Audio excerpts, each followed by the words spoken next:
Just now, there's a number of variables that have been Good evening. Good evening. This is the zoning board of appeals meeting, regular meeting for August 18th, 2021. It is 7 o'clock and we'll get underway. The agenda tonight is call to order at 7. New business, Gordon Nelson, 57 Central Street, Springfield. Continued hearing at 7:20. Cole Landscaping, 224 Hazel Street, for special permit.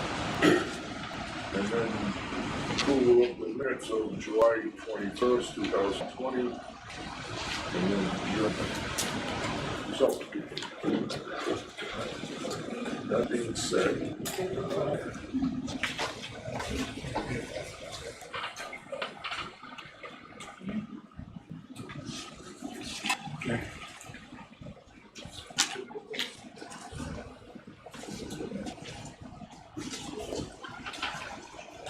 a public hearing for case number 22.01 for an application received from Gordon E. Nelson is now open. This public hearing will proceed in an orderly fashion. I ask for cooperation in the following procedure. Everyone present will be given an opportunity to be heard after the application is presented and the board of members have asked questions. This hearing is being videoed and audio taped. Therefore, when you address the board, begin by stating your name and address.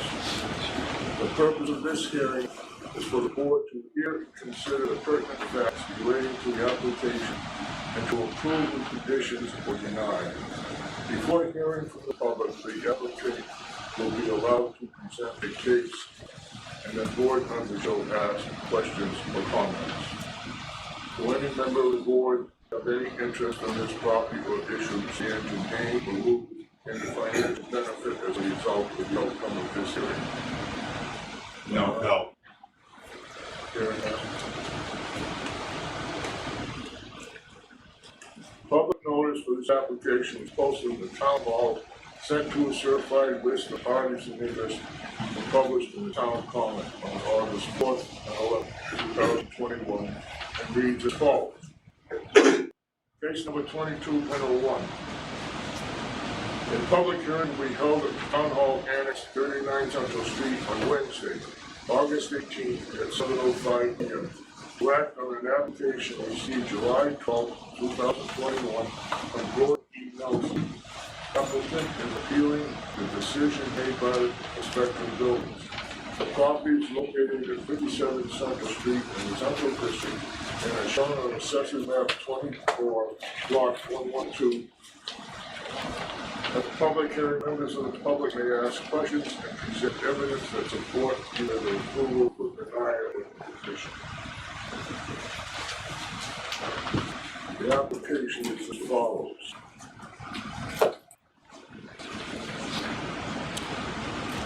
The location of the property is 57 Central Street. The applicant is Gordon E. Nelson at 57 Central Street, Raleigh, Mass.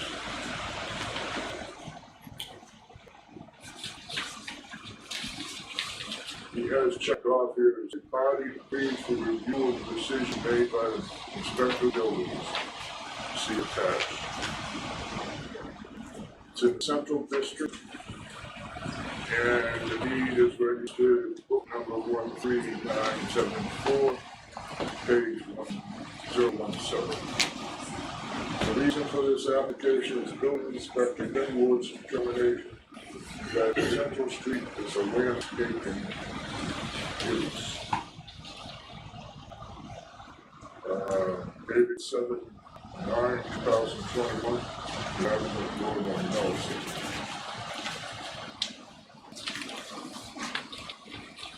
He has all the sign-offs.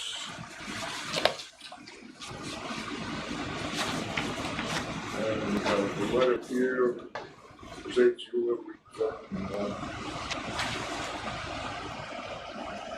the building inspector. To Gordon Nelson, dated July 7th, 2021. You are requested a new cease and desist so you can appeal to the ZBA. I am ordering you to cease and desist any business-related activity multifamily residence at 57 Central Street, Lee. Respectfully, Ken Moore. He was feeling bad for sick.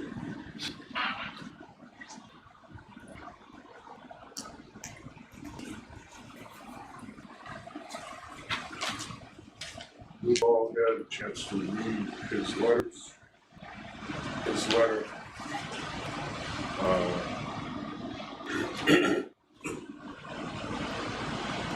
We've had several letters from Gordon Nelson regarding this. We've all had a chance to read them, am I correct?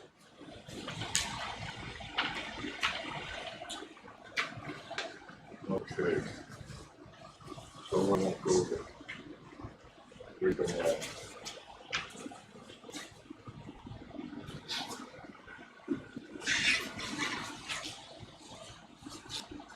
One lot. Okay. There's quite a few letters.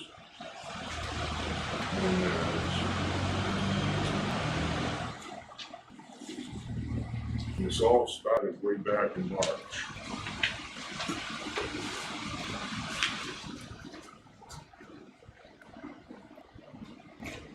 Okay.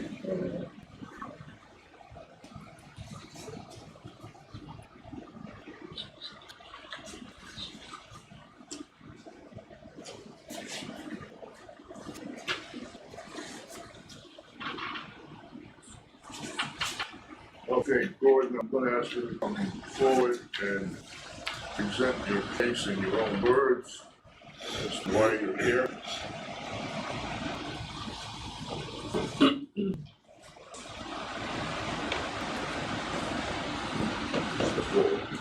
You can stand where you are.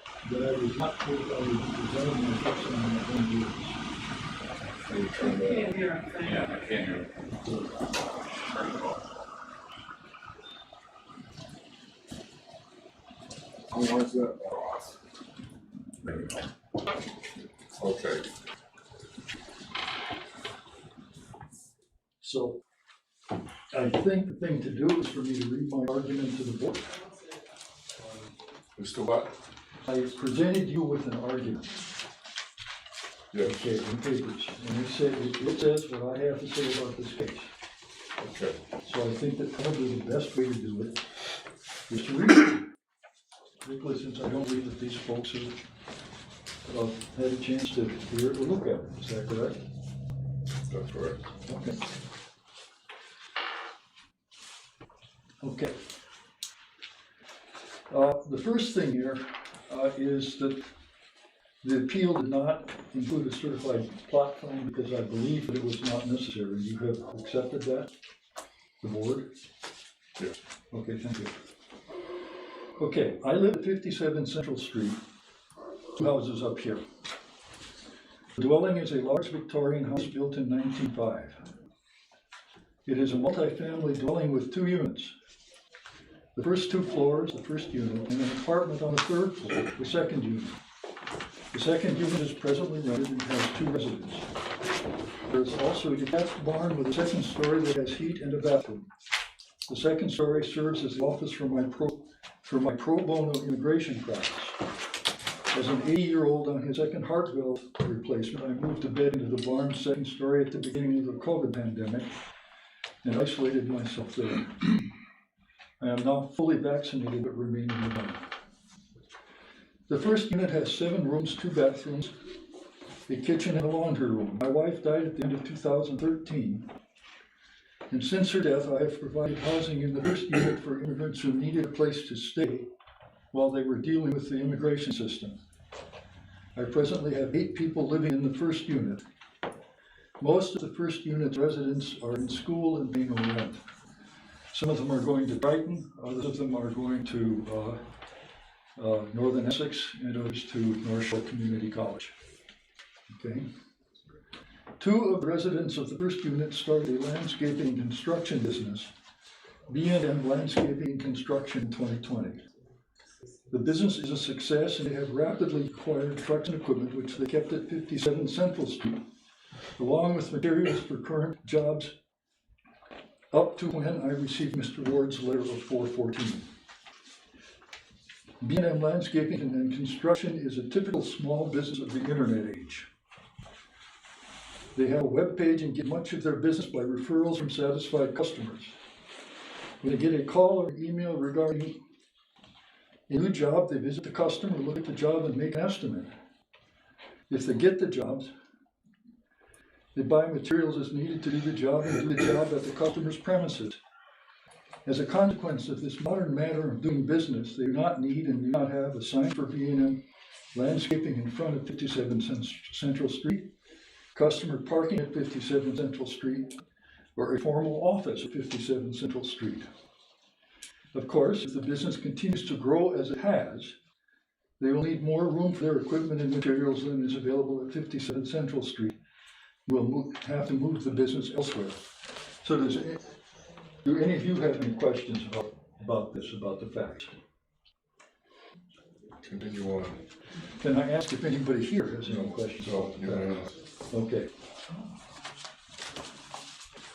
The issue here is whether a premises with a multifamily dwelling use that is permitted in the central zoning district becomes a premises with a landscaping use that is not permitted in the central zoning district because the premises has two residents who are keeping equipment and materials for their landscaping business at the premises. The answer is no, both by virtue of the clear language of the Rahway zoning bylaw and by virtue of what appears to be the current zoning practice in the central district. 4.2.2 of the zoning bylaw states the following principal uses are permitted in the central district. 4.2.2b states multifamily dwellings. I have a multifamily dwelling. 57 Central Street is clearly a multifamily dwelling. The next question is whether that is its principal use. Use principle is defined at page 6 of the bylaws as the main purpose for which a structure or lot is used. Given that 11 people are presently living in the two units at 57 Central Street, its main purpose is clearly a dwelling. 2 of the residents of 57 Central Street have the landscaping and construction business, and they are keeping equipment and materials for that business on the premises. How does that relate to the main purpose? Page 6 of the bylaws defines use accessory as a use which is customary, incidental, and subordinate to the principal use. The use of 57 Central Street by the 2 residents who have the landscaping and construction business is clearly customary. A resident of a dwelling may keep a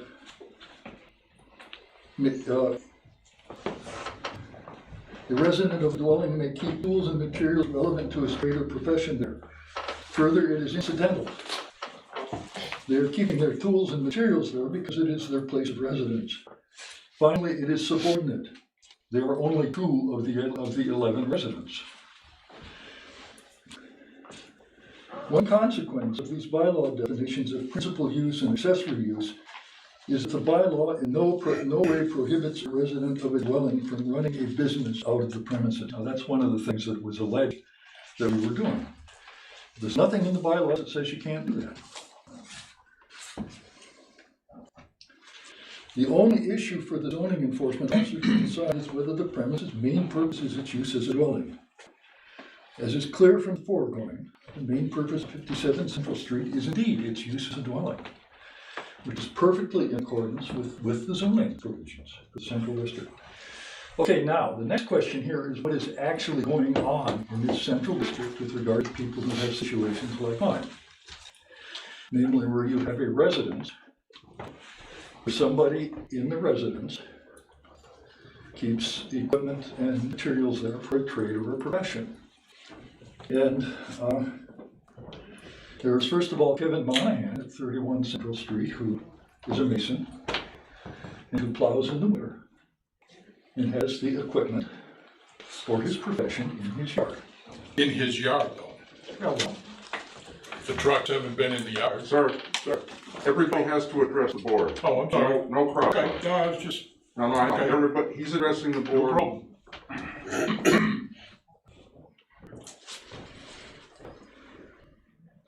Am I allowed to make a reply later on that kind of stuff? No, there's no crosstalk. Everybody addresses the board. Okay.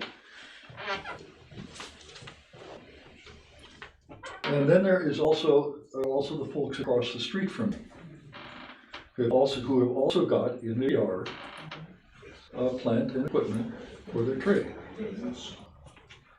Okay, and so that demonstrates that what I am doing conforms with what is the zoning enforcement in the central district.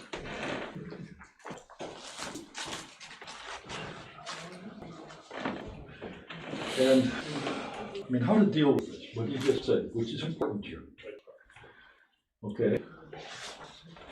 Because it had never been clear throughout this process what exactly I would have to do because he's having trouble with the zoning. And that seems to me to need to be minimal for this kind of thing. Okay, so why are you here? You're appealing the building inspector's decision. What was the building inspector's decision? The inspector's decision is that it is a landscaping use, and it is not a landscaping use. The house has a residential use, which is permitted. The trucks and equipment are accessory to the residential use. Okay. You started to read part of the bylaw. Yeah, Okay. I have it right here. that's right. Central District. The Central District is intended to encompass the historic village area in the town and to provide for business, semi-public, and government uses normally found in a town center. The following principal uses are permitted Yeah, in the Central District. Single-family dwellings. B, multifamily dwellings, subject to the provisions of section 6.2 multifamily and section 6.7 New England Village Development. C, conversion of buildings to accommodate more than one dwelling unit, subject to the provisions of section 6.3, conversion of existing buildings. D, townhouse dwellings subject to the provisions of section 6.4 open space, residential development. E, accessory in-law apartments subject to the provisions of section 6.6, accessory in-law apartments.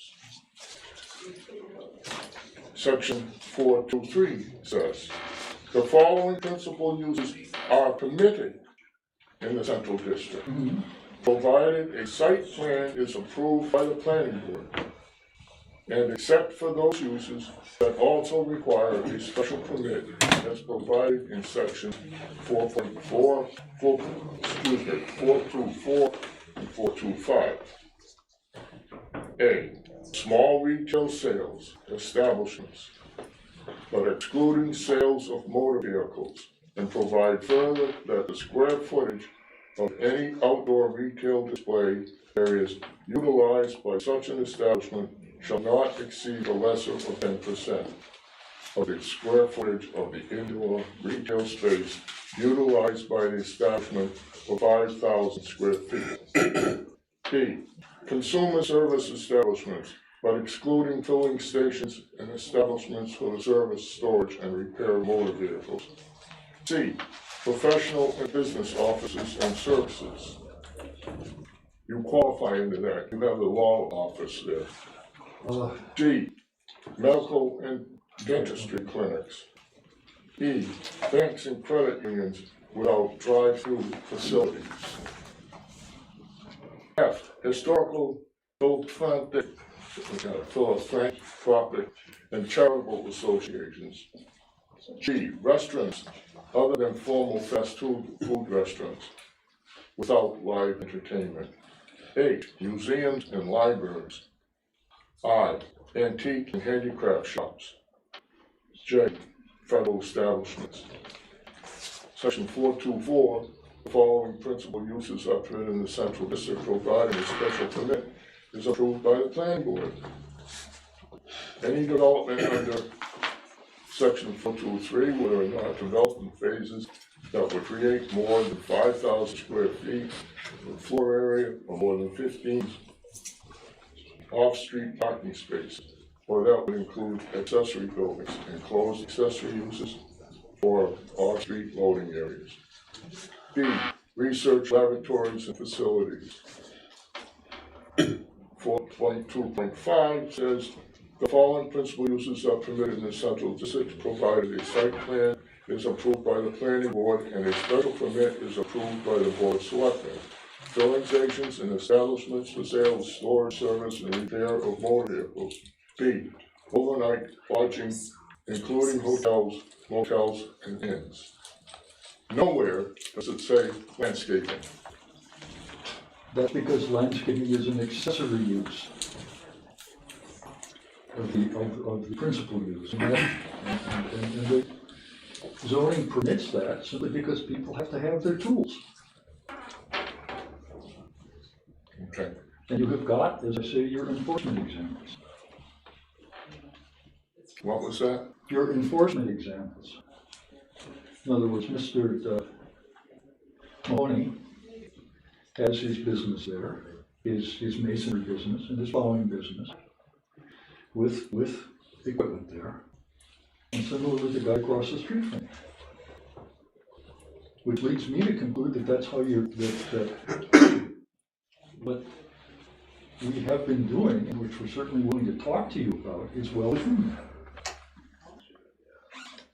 Okay. I mean, if I can say one other thing, if you want to see what a real landscaping use looks like, you've got a couple of them up on one. Big sign saying so-and-so's landscaping, and then all the rest of the stuff that goes with that. And that is nothing at all like what it is on my property. Okay. Can I sit down? Yes. Any questions? I definitely have some comments I'd like to share. I, for the most part, very much agree with Mr. Nelson. We do not have any restrictions in our bylaw related to the parking of commercial vehicles in a residential area. That is not an uncommon thing to have in a bylaw. And all you have to do is spend some time walking or jogging through Rowley, which I do all the time. You know, on Bennett Hill Road, there's a moving company that parks huge trucks in their front yard. Across the street, correct.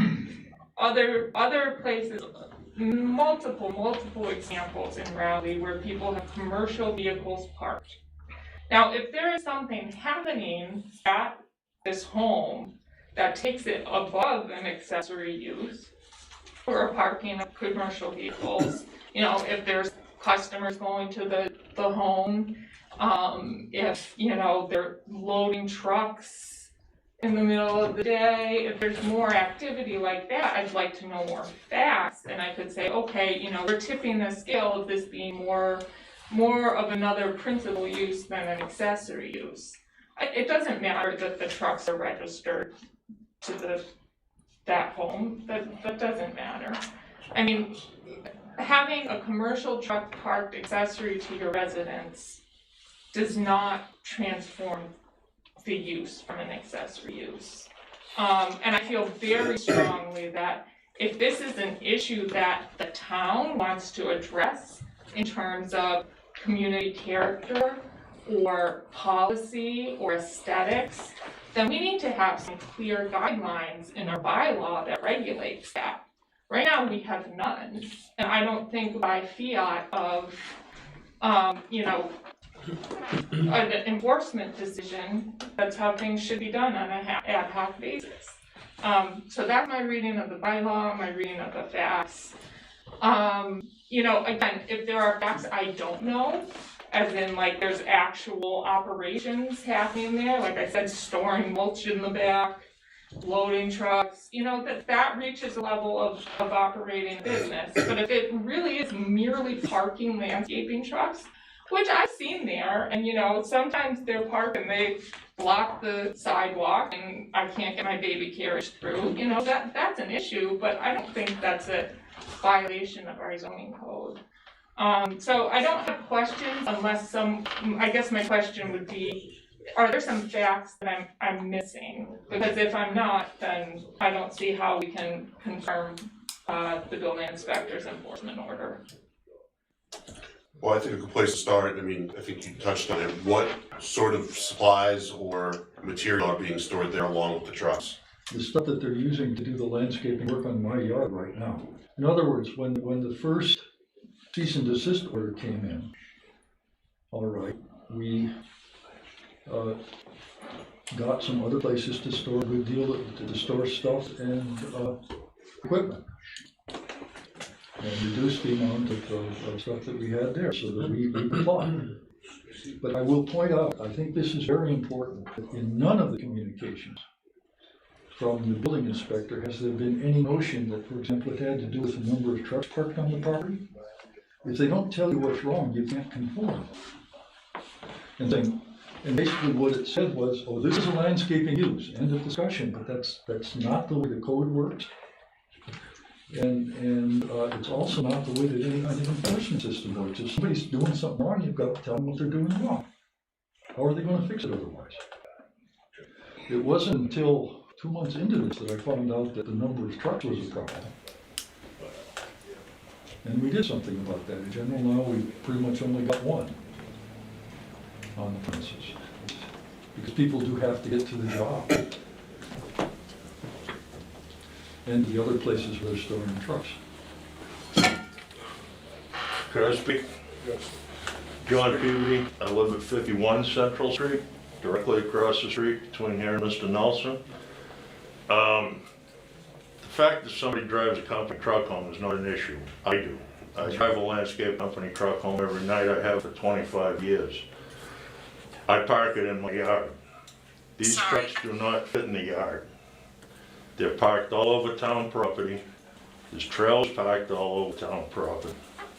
People are working on equipment 7 in the morning, starting it at 6 in the morning. Excuse me, goes on till 8 o'clock at night or after. There's diesel trucks running. There's a Honda car sitting next to it running so that they can listen to the radio from the Honda car. They're pressure washing equipment. They're banging on dump trucks. If you look at their website, it says they're open 7 to 7, 7 days a week at that address. It's not acceptable. They do not have the room on the property to park this much equipment. If they did, they would be 2 feet from my property line. As it is, where they're working on equipment is within 50 feet of my patio. And it's endless. It has slowed down since the cease and desist order, I have to say. Prior to that, it's been unbearable. I also would like to dispute the fact that Mr. Nelson says it started in 2020. If I had to guess, I'd say it was 2018 when the first leaded truck came there. I'd also like to know how big the septic system is over there. There's 11 people living in that house. I don't believe that's been upgraded in the 25 years I've lived here. Mr. Nelson is living in a barn with no occupancy permit. He has a permit for a lawyer's office there. This has gotten to a point of ridiculousness. I have called the cops on several occasions, haven't gotten a lot of support, which is why I'm here. I guess what I would say is that there's precious little of this in the various cease and desist things that we are dealing with tonight. Anyone else wish to speak?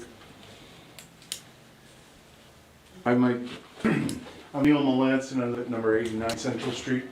I began to take issue with the volume of commercial vehicles at this property. Okay, presently, I believe there are at least 3 trucks, letter trucks There's at least 3 leaded trucks. there I believe are 2 lettered trailers and then other equipment trailers.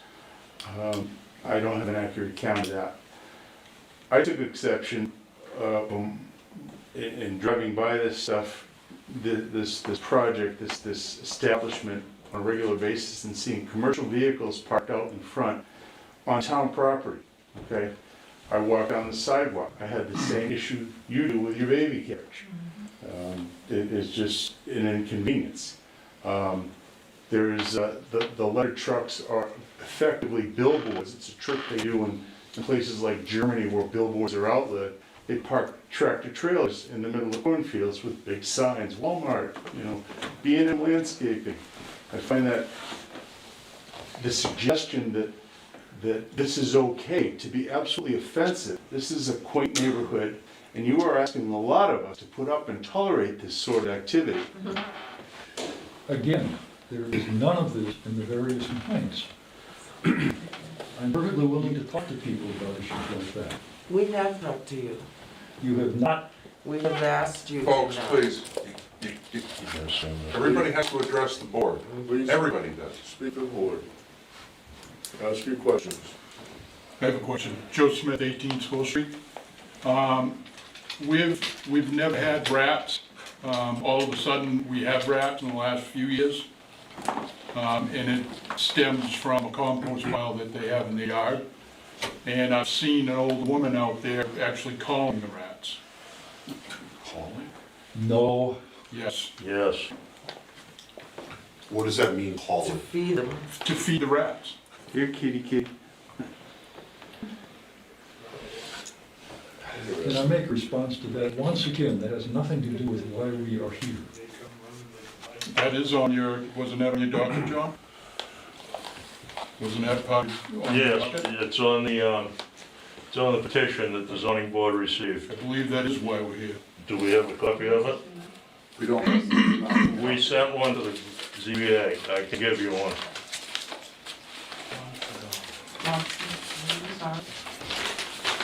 This was sent to the zoning board of appeals, the board of health, the police, the fire, and everybody else.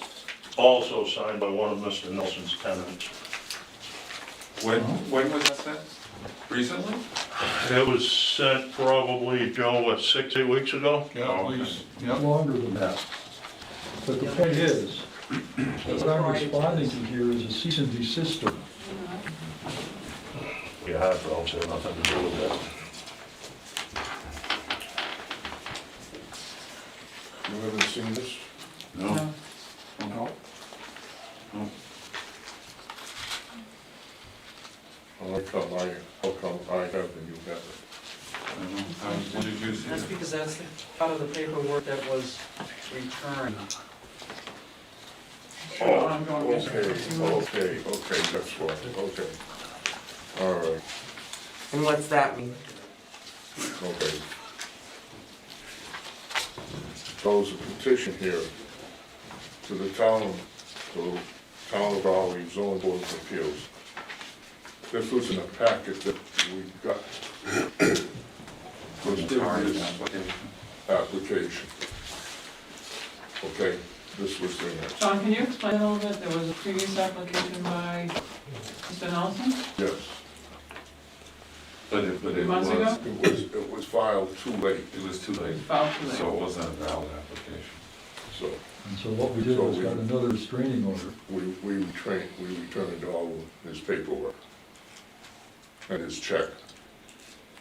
And he subsequently went to see Ken and Mary Ann,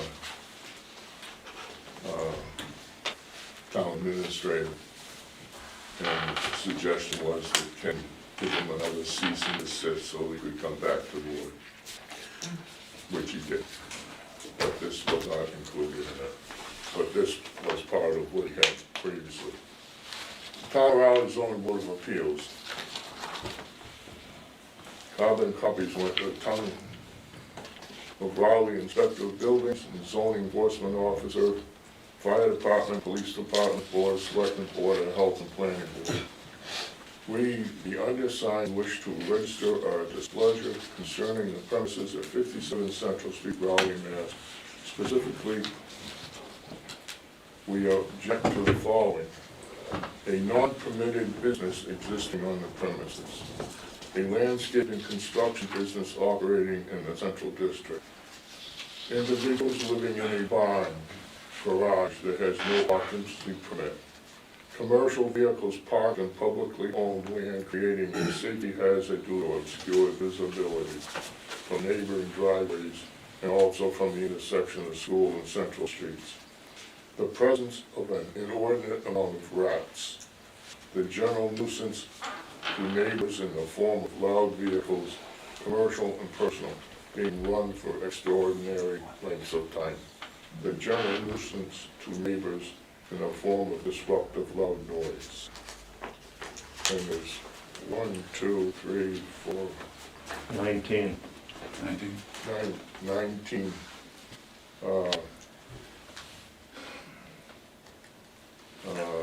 18 School Street, 21 School Street, 9 School Street, 11 School Street, 44 Central Street, 51 Central Street, 63 Central Street,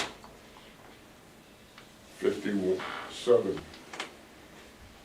Central Street, Pauline Laws, 52 Central Street, 48 Central Street, 3 Weathersfield Street. You could add 68 Central Street too. Weathersfield Street comes right in there. I'd like to say something here right away. I never received a copy of that letter. I didn't send one to you. I never received a copy of that letter. What we are talking about here tonight is the cease and desist orders issued by the building inspector, So, and not about the rest of this stuff. in Mr. Ward's letter on April 14th, he did ask and request that he be able to inspect the premises for all compliances with the Board of Health, Fire Department, Police Chief himself. Has that happened? It has not happened. On the other hand, the rats are gone. Sorry. What's that, I'm Rats are sorry? gone. I got a cat who's dealt with the rats. Cat? Hmm? The cat dealt with rats? Yes. I've been dealing Have you been in contact with him regarding the inspection, with Mr. Ward? yes, he threw me out of his office.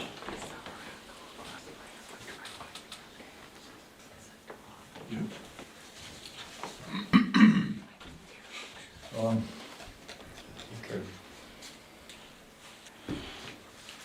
Any other evidence? I have another question. If you've gotten a cat, are you still feeding the compost pile that you have in your yard? Yes, I'm a gardener. And the cat's not doing any good? Well, I'm afraid we don't have any rats in the house. It's funny that the Okay. compost pile is 100 yards from his house, but it's around everybody else's. Yeah. But again, this hearing is not about that. And I'm gonna have to insist on that. What we are here for is talk about these cease and desist orders. I mean, there are other routes to pursue these other things. I've been talking to the health board. Okay. I've had an exterminator in, the cat is doing a much better job than the exterminator. You've already riddled the neighborhood with rats. Okay, all right, do They multiply. So is it Faster clear than that you the can kill them, that's equipment's vehicles are removed or not? One's fat cat. The vehicles removed or not? Or was The it cease and desist to remove the The vehicles? vehicle's there now. In general, there is one truck. One truck. One truck. Excuse me. And the point is, again, I have to make a complaint about due process here. Nobody ever said that the problem was the number of trucks. I found that out from the town administrator after she talked to zoning guy. I mean, you know, if you're going to issue cease and desist orders, you have to clearly say what has to be ceased from and desisted from. It says remove all landscaping vehicles. I don't know that it needs a quantity. That's the first one. Can I speak again? Isn't that the second one? Yes. The problem is not having a truck in the yard. I want to reiterate that. The problem is hours of operation that start long before 7 and don't end until after 8. The other problem is the park, they don't need a sign. You made a big point of saying they don't need a sign. Of course they don't need a sign. They have 2 trucks and a leaded enclosed trailer parked on town property. Nobody seems to be able to get by. They have 3 signs. They don't need a little wooden one. It's ridiculous. There's no room in the yard for these vehicles. Again, I drive a landscape truck. I park it in my yard. Mr. Monahan has his name on his truck. It's in his yard. These vehicles do not fit in the yard. There is no place in the yard. Again, nothing in the cease and desist orders that I received said anything about that. And that's important here. You can't expect me to cease and desist if I don't know what I'm supposed to cease and desist from. You can't expect people to say you're running a business on your property when you're running it on town property.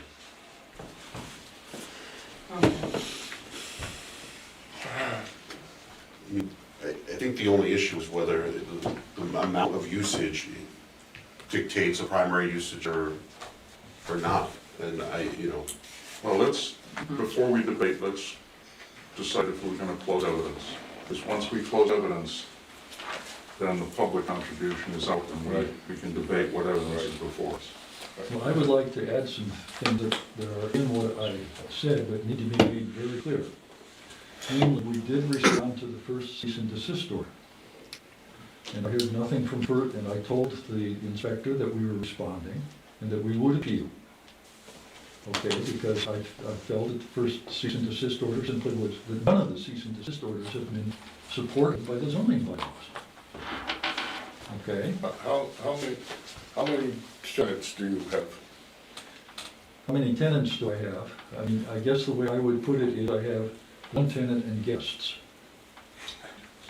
1 tenant and guests? Yes, in other words, I have a pro bono immigration practice. In many cases, the people involved in this practice are teenagers. They need a place to stay. How many vehicles? Well, when a lot is full, we've got, I think, 5. But again, There's more than that. And are you counting the 2 junk ones on the other side of your barn? again, the point here is that there is none of this in cease and desist orders. I'm perfectly willing to talk about stuff like that, but I have to know that that's what the problem is. I have another question. Mr. Nelson is permitted for a law business in his barn. How many businesses can he run out of that property?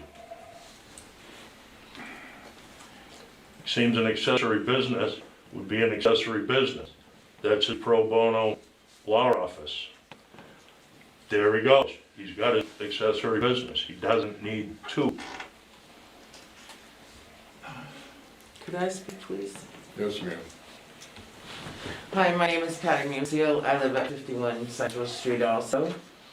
A lot of it has to do with the trucks being ran for hours at a time.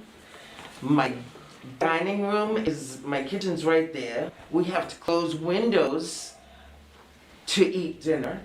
I have grandchildren over playing in the yard with these trucks running all the time. They're doing more than just sitting there. They're not just parked, in other words. They're not parked, they're working on them, they're working on running them. equipment. They run, why do you need to run a truck for an hour and a half? Diesel. This, I mean, yes, the assistant whatever said that you couldn't, didn't say anything about these things, but it all refers to that business. Yeah, Neil Melanson again. You were arguing that, or the argument was presented that it's a multifamily home and these tools were an accessory use of the home, that residents there kept their tools there. I understand that, my other neighbor here explains that he keeps trucks on his property too. 1 truck. The guy across the street, 1 truck. Kevin Moynihan, 1 truck, okay? We have an open and notorious use of many trucks, okay? In this multifamily home. And oh, by the way, do you have a license to run a boarding house there? State requires that. Okay? They're And not borders. What are they? Well, Yes. okay, I find that Okay, argument to be okay. absolutely ludicrous Okay, let's and not inappropriate. get into that, let's not get into that. Well, there's a lot of residents there, okay, and they're more than guests. If these guys are so successful, why do they need to keep their business and their residents at that house? They're making so much money now, they can go get a proper landscaping property. Where are they right now?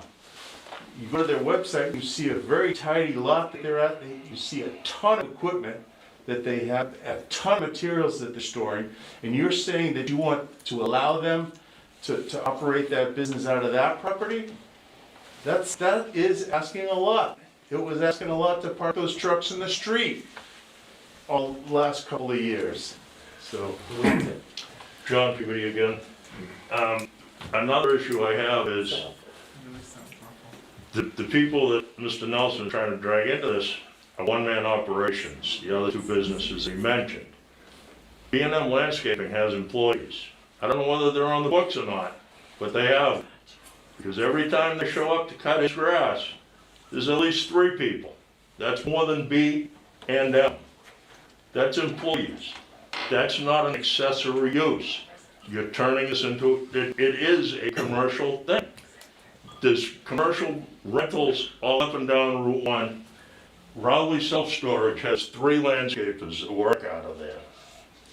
There's a ton of rental property, commercial rental on Route 1. It doesn't need to be in the center of town. It's too big for that now. Okay. Okay, once again, I hate to keep on saying this, but what we are dealing with here is cease and desist orders that mention none of this. It says cease and desist any business-related activity. Well, there's 2 of them. You put the April 14th in also. Yeah, I got both. So the other one The says, landscape. yeah, landscaping. The first one says the landscaping vehicles. The second one says any business-related activity. Yeah, and the point is that, as I point out in the argument, you can't have that kind of cease and desist order.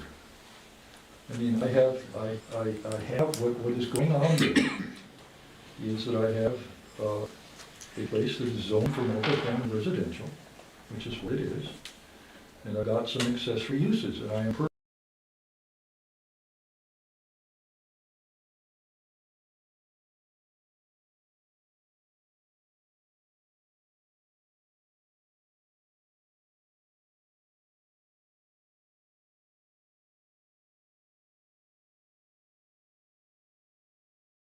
Where's the maintenance on the equipment done? Right next to my patio. Asking, Mr. Nelson.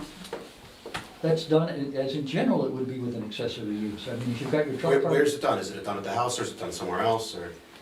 The point is that in response to the first. It's just stop- straightforward let me question. explain, because it is complicated. I will say thanks to the messed up way this has been handled.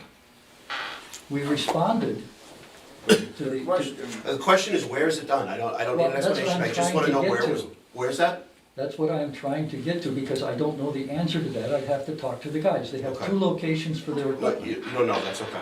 Okay, they have 2 locations. Where's the other location?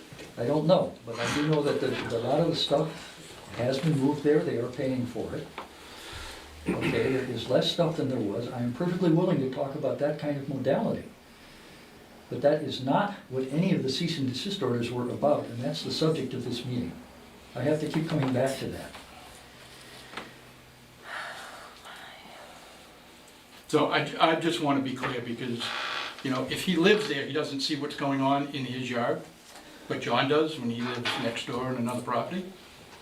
Seems kind of, it seems like you're not in control of your property and your guests.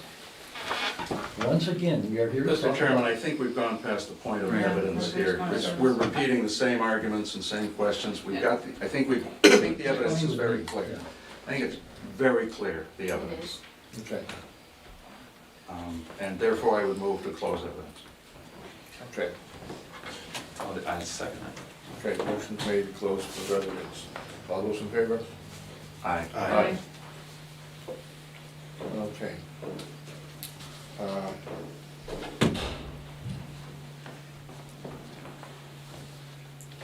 We have a situation with, it has lots of problems, not just the landscaping business.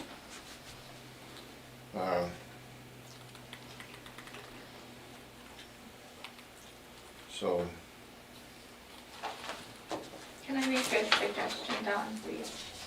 I mean, I do think it's very important for us, for you to define what we're doing. Because yes, there are a lot of issues with the property, and I hope this will encourage the landowner to be a better neighbor in a lot of ways. But it's our role to look at the cease and desist order and decide whether it's valid.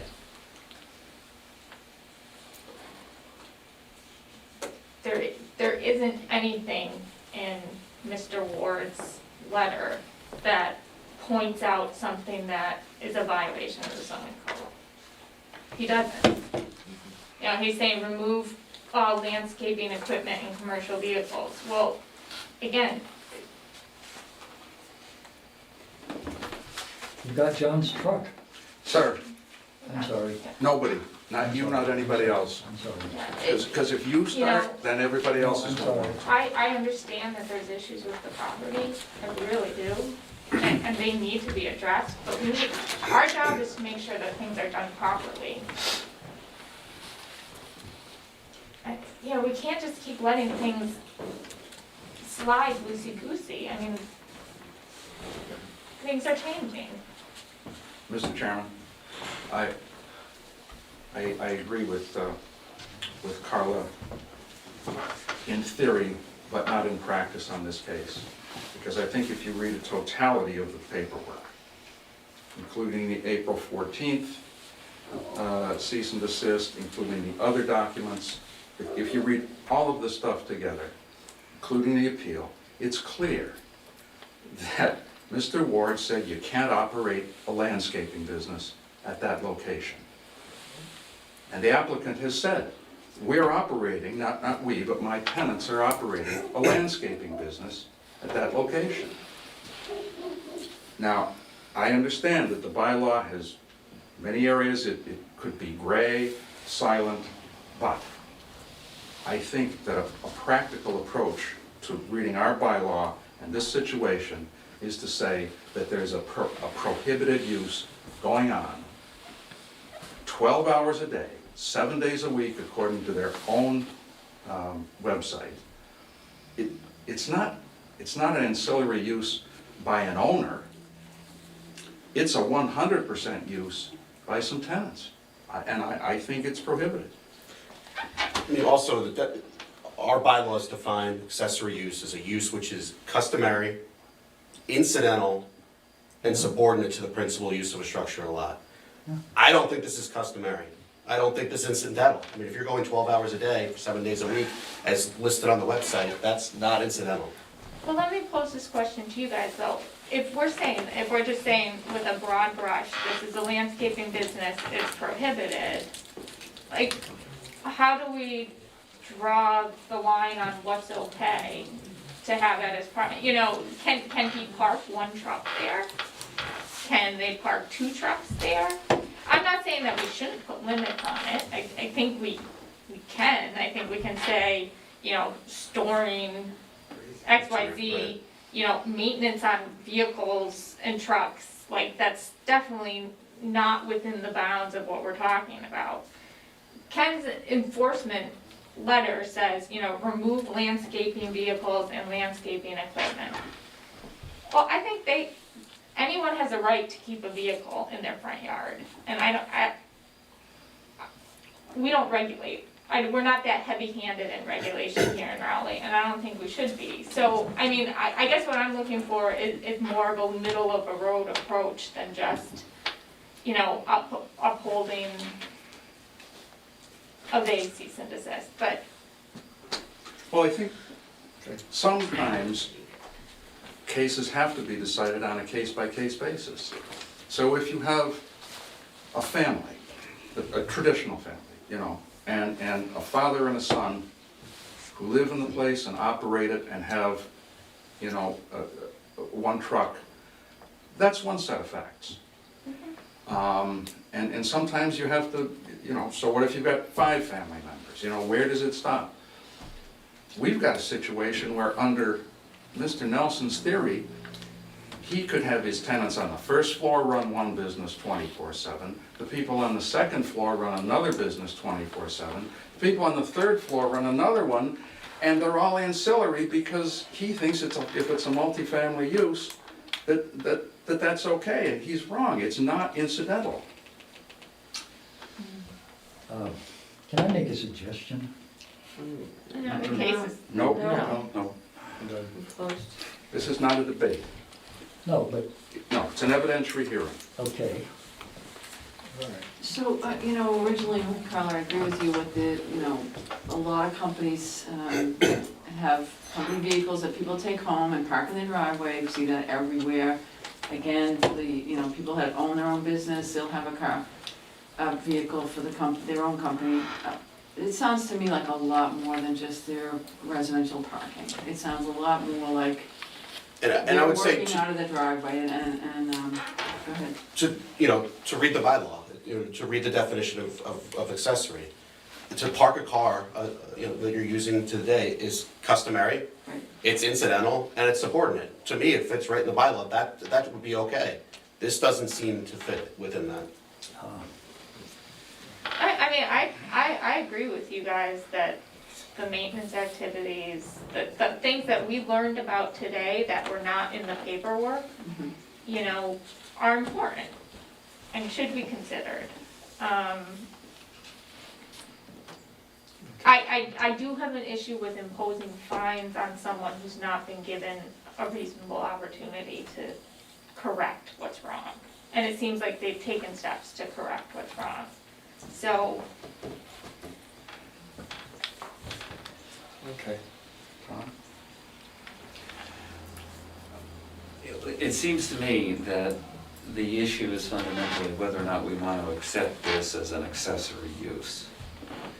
I can certainly speak from cases in the past where we have Carla looked at a situation and said, okay, where can we go with a particular situation to make it work?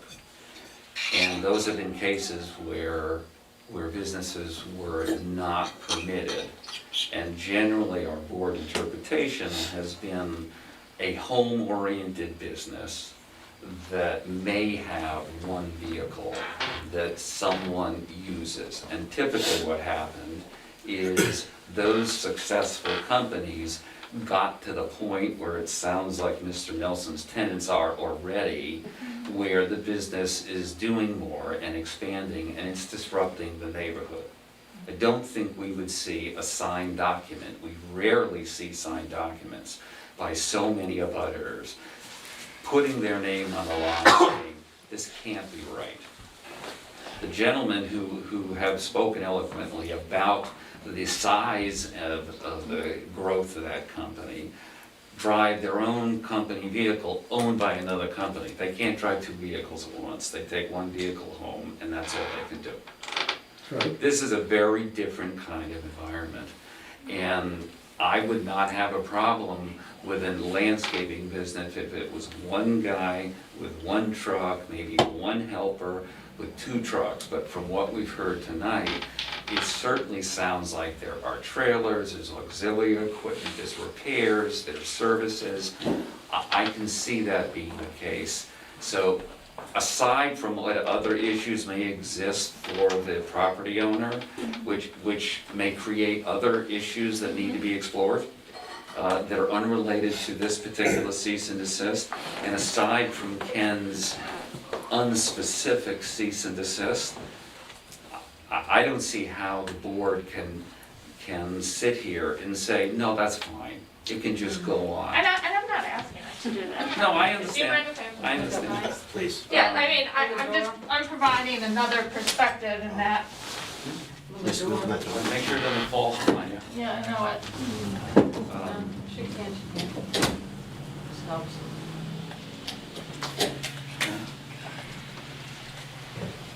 Young mothers are strong. So I, as much as I understand Mr. Nelson's desire to try to be very, very literal and specific in your interpretation of the cease and desist,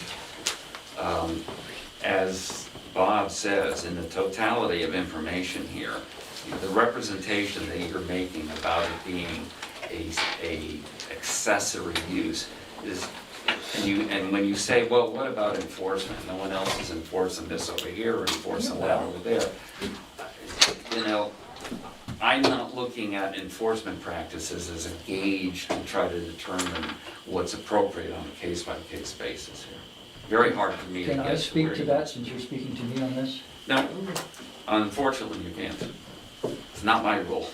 Okay, so. He's not where do I- speaking to you, he's speaking to everybody. Yes, but on the other hand, where do I get a cease and desist order that says what it is I have to cease and desist doing? April 14th, landscaping business.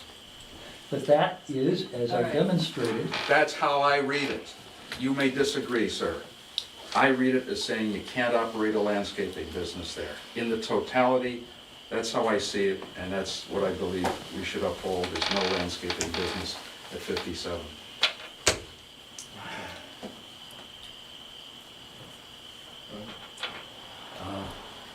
And nothing further. Want to make a motion? In order to clarify the issue to the extent that I can, and maybe the motion has to be modified by brighter people than me, I would move that we uphold the building inspector's cease and desist order to the extent that it prohibits the landscaping business currently in operation as described on the website and the evidence we've heard. Okay. So we heard a second. I'll second. Any further discussion? Okay, I'll take a roll call vote. Start with Donna. Aye. Aye? Aye. Aye. Aye. Hopefully I'm not going. so we're gonna have to go through this again. Okay. You will be getting this in writing, Gene, as soon as we can get it written up, but, and there's a requirement on the back of it, this is what you have to do. But we've just voted to uphold the building inspector's decision that you cannot have a landscaping business on your property. The problem is that you have not told me what the difference is between what, The decision, now, when you get the letter, you'll know what you're gonna do. well, I'm having trouble believing this, I'm sorry. I understand, but with the letter, you can appeal the letter when you get to the. Okay, thank you. Okay. Do I hear a motion to close the hearing? So move. Second. All in favor? Aye. Aye. Hearing closed. Thank you all. I'm gonna take a 5-minute break. Oh, we're getting involved.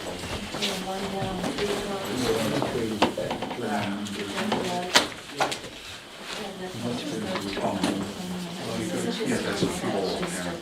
That's cool. Yeah. All the junk. No, I think you made All that. the junk. The tennis court down, all the junk.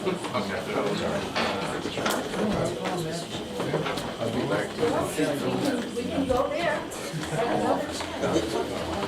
It's far beyond what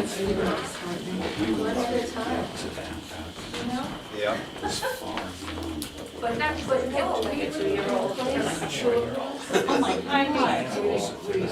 Seriously? 2 years. Oh my God.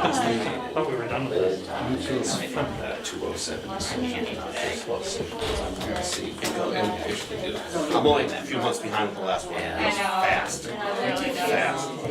Loves to wear little jackets. Important lately, Thank you very much. I appreciate it. I went to court one time in the last 2 weeks for actual physical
we said, there would be no input from,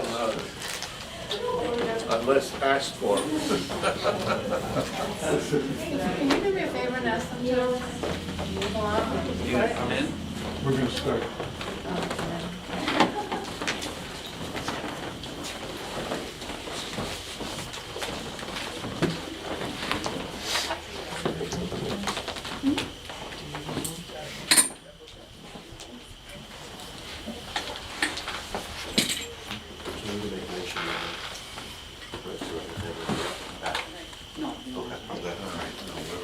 Okay, so you're up to speed. I am up to speed, yes.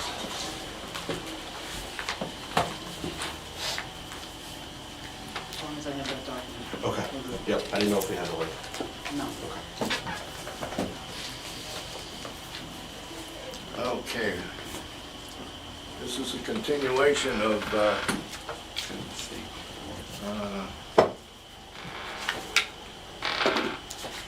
Cole Landscape at 244 Havel Street.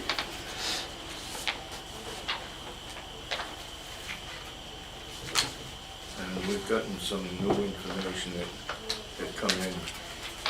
Now you've all had a chance to read it. That's an assumption. And,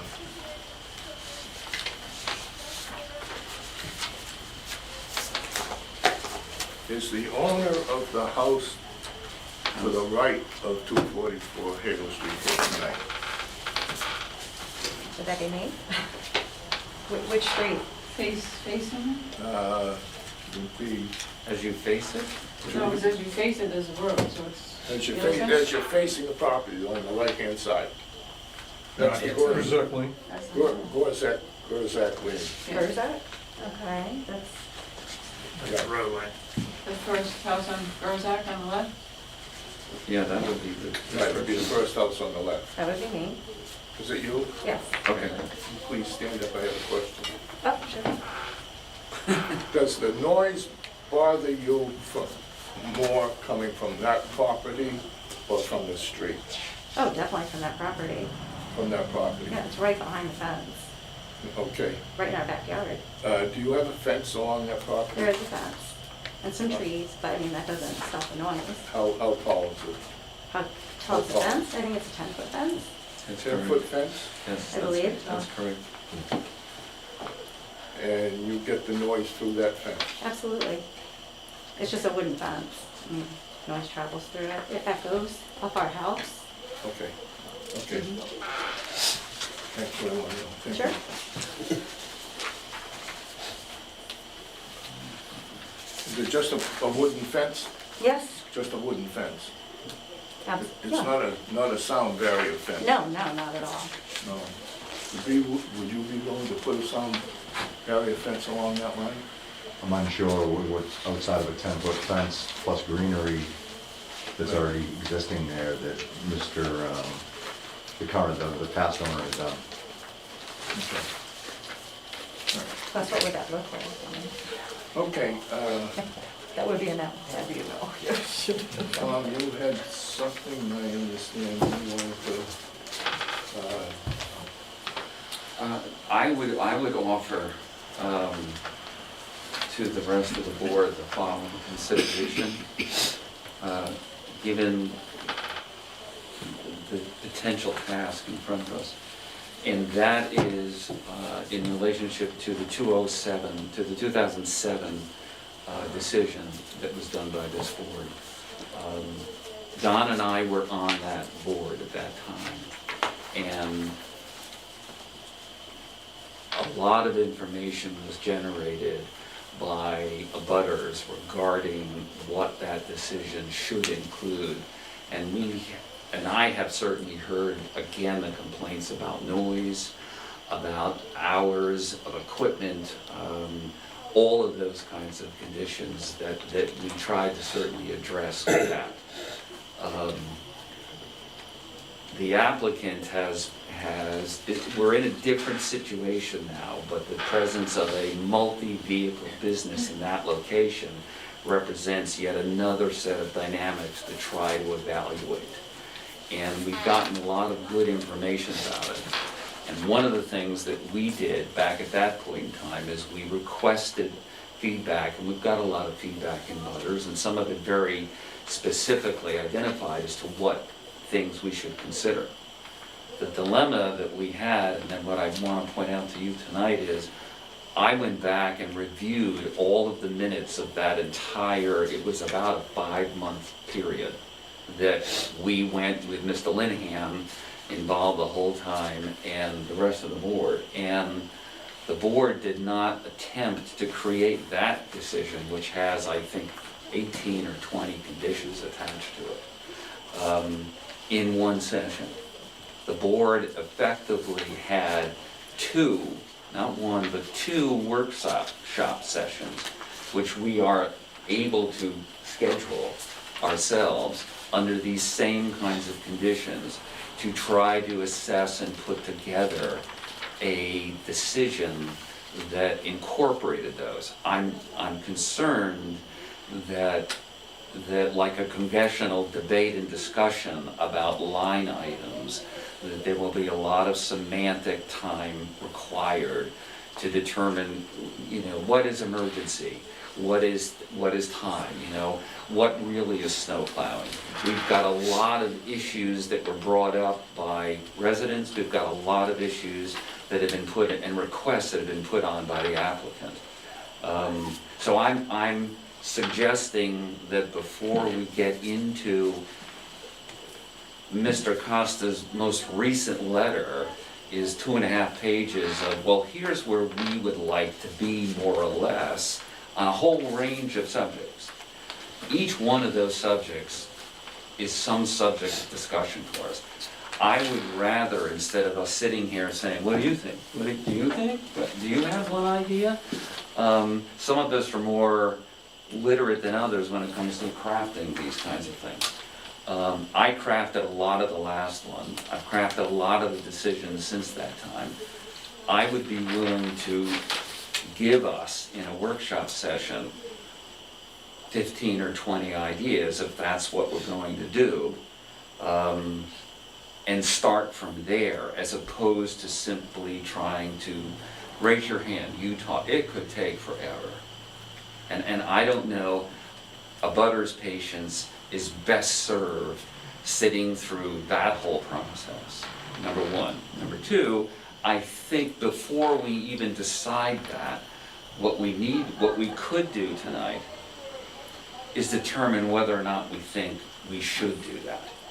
And we should only do that if we think we're going to move in the direction of writing a draft decision that would approve the application subject to conditions that we come up with. If we choose otherwise, then that negates the need to do anything other than to draft a denial decision for whatever reasons. And it's my understanding that the applicant is fully versed about the circumstances that would encompass either decision happening. But I think, to be fair to the applicant, to be fair to the abutters, I don't know that we can be sufficient in the next 2 or 3 hours and accomplish that. So that would be my suggestion for us to consider doing. And we scheduled those workshops during the day. There were 2 workshops over a period of 30 days where we met for anywhere from an hour to 3 hours each time. And we put all that data together, and then we came together and we reviewed it one final time and agreed on the final edits at that point in time, and that became part of the decision. So, Tom, are you suggesting that we have open meetings, just our board where we work together to craft the conditions, or are you talking about opening it up? No. You're not talking about opening it up, okay. No, the workshops are, the public can come, the applicant can come and sit and observe, and it gives us an opportunity to query the applicant and the legal representatives of abutters, if we so require, for a clarification on a particular point, but beyond that, no. I respect that suggestion, can see how it is a very good one. My only return to that would be I think the applicant has made a good faith effort in providing with us with these proposed conditions that actually really do reflect everything that's been discussed in our meetings. I think what we need to do is we do need to go through each of these and make sure nothing is missing. There's nothing that, we see as an issue that needs to be in the conditions. That's gonna take some detail. But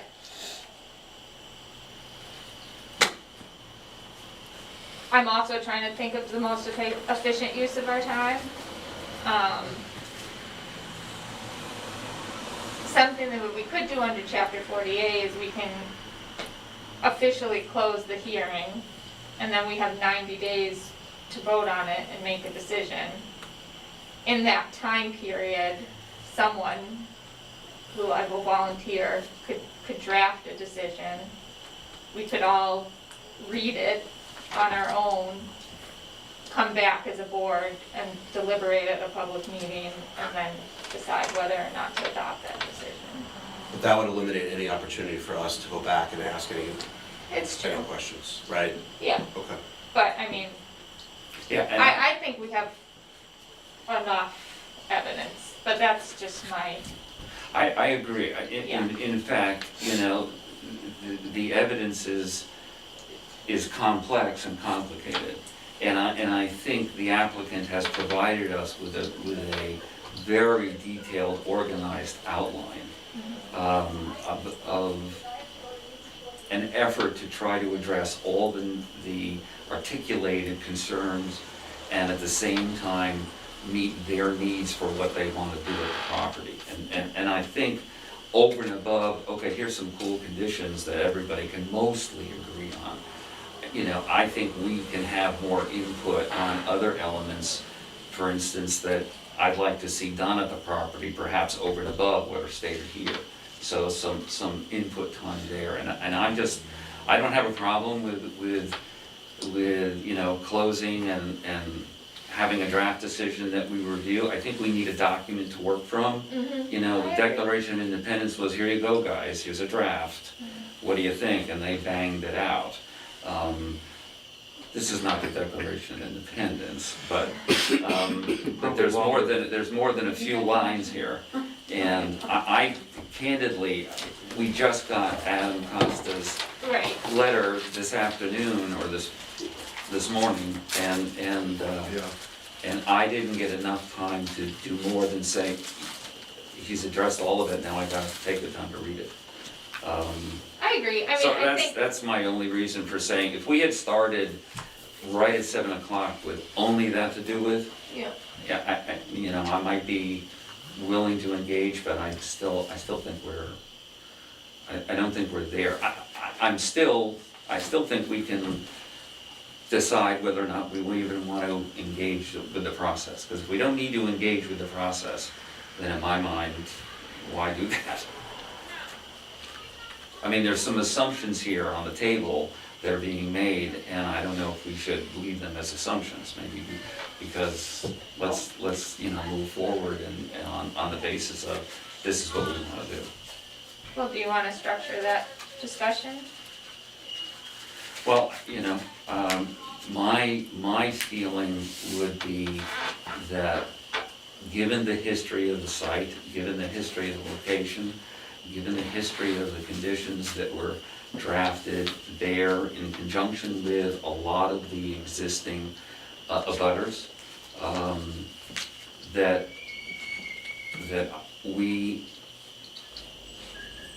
create an approval decision of the application subject to conditions which are agreed upon, by us, relevant to all of the factors involved here, not exclusive to just our end, but also how we're going to deal with things like the Water Conservation District and any role Concom may have. I think that's a very relevant position. I think your point about sound is, That's a tough one. I walked the property, Bill, every inch of it, because I wanted to see what the size of the berms were in the back. You know, I wanted to see where the runoff could go. There are topographical issues, which are not Mr. Cole's problem. They're there already. He's agreed to try to address those, to try to address some of the runoff, the water that goes into the back. And I think putting a dry well and something of that sort will accommodate you to some degree. But the rear of the property slopes towards your property. And, you know, he'd have to bring it up dramatically, and he doesn't really have to agree to do that. That's an existing condition. But he's expressed a desire to do that. I think the board would be more inclined to say, okay, so what can you do to help the residents down towards that property? You know, there's a 10-foot wall, it's a wood wall, it goes the whole length of the property. There's trees along it, I don't know what else you can do. You know, we're not gonna get a 128 type sound barrier wall put up there.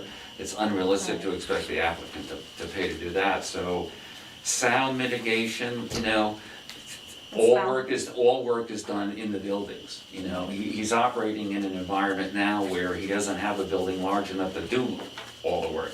One of his vehicles in one of his current buildings takes it up, you know, and yet but the new building has a lot more facility. You know, we can structure certain things to times, to limits, to dates and times.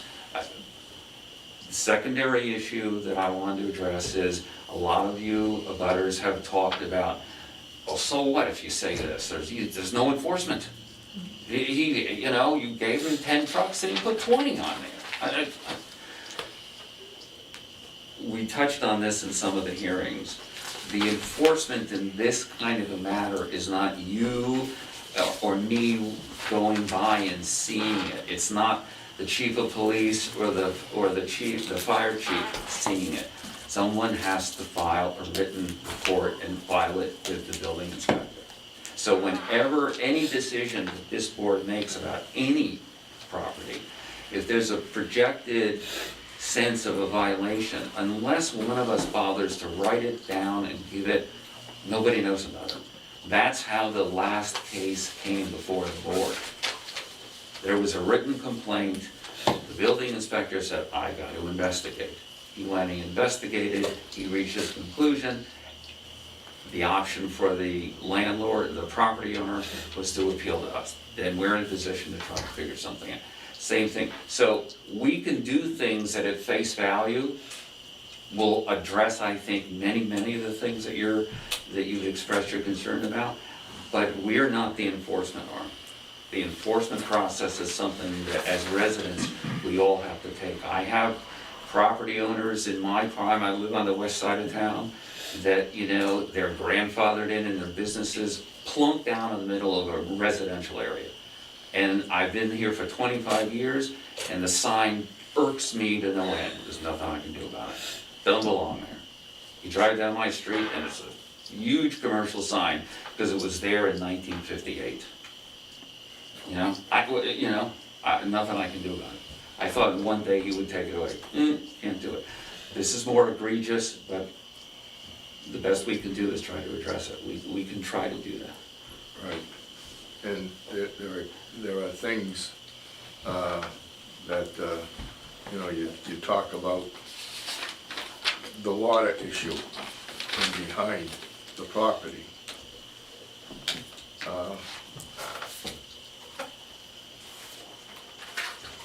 I have a case on my own property where I have a drainage ditch that goes down through my property. Part of it's on town land and part of it's on mine. And the culvert that goes under the driveway of the property next to me gets plugged up. And the water, the creek builds up and floods my shop out. When it rains, I get 2 inches of water in my building.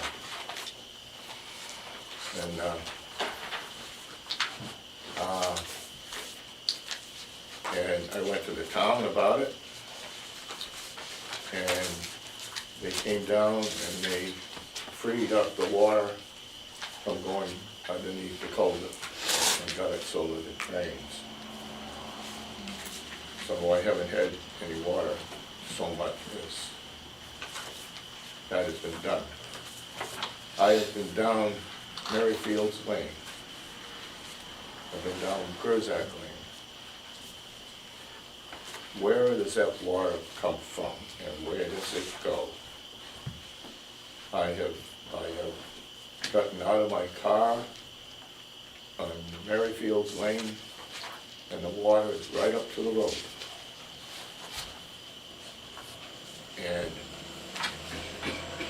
it's free on the other side. So that water is being blocked. I don't know whether it comes from the hill or whether it comes from the swamp behind the bank. Does anybody know? The water's coming from behind Curzak. It's running right down through 244 April Street and down behind through the hole in the stone into the land behind my home and next to my home.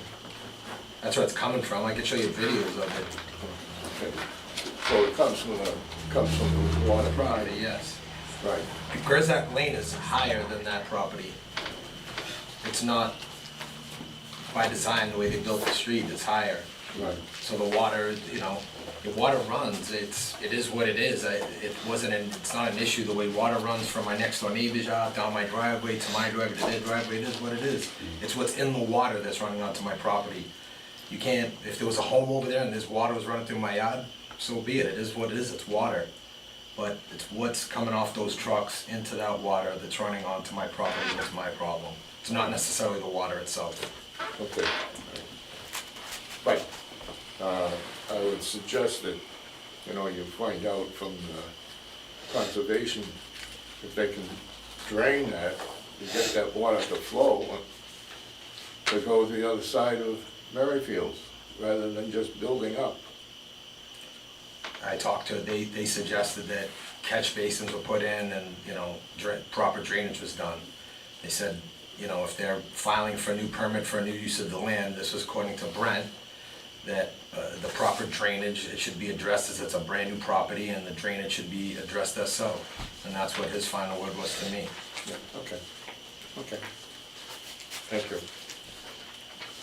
Okay, Tom, I'm sorry.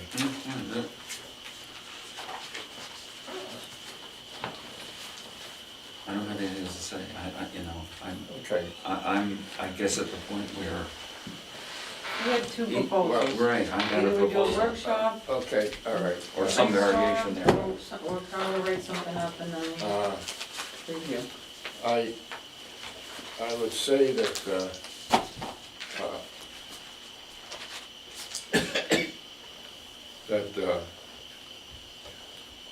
we should decide whether we want to approve this with conditions or deny it. And I think what we should do is to indicate that we are in favor of the project and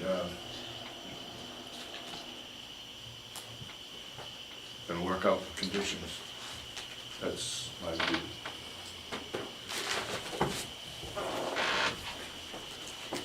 Do I hear anybody else's view?